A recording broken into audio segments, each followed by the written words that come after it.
Danes sem prvič slišala za portal eTorba. Kemijo sem recimo kar dosti časa gledala, je tudi snov napisana, razlaga, to je zelo uporabno. Všeč mi je, zato ker je veliko takih nalogic, kjer lahko preveriš svoje stvari. In pol ti tudi pove pravilen odgovor, pa kaj si narobe naredil. Bi bilo mogoče še boljše, če bi bili še drugi delovni zvezki, ker naprimer mi uporabljamo drugačne delovne zvezke kot na tem portalu.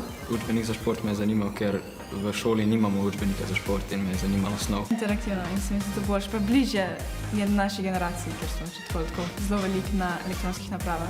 Najprej sem hotela biologijo pogledati, ampak je niso imeli na voljo, ne vem zakaj. Če je moral oceniti eTorbo z oceno od 1 do 5, bi ocenil s 3,5, ker ni dokončana, manjka veliko snovi. Drugače pa si tako ful pritožujejo ljudje, da smo kao najstniki ful preveč časa na spletu, kar pomeni, da nam to da samo še več časa, da visimo na računalniku. Bolj naravno se mi zdi, da je pač branje iz knjige.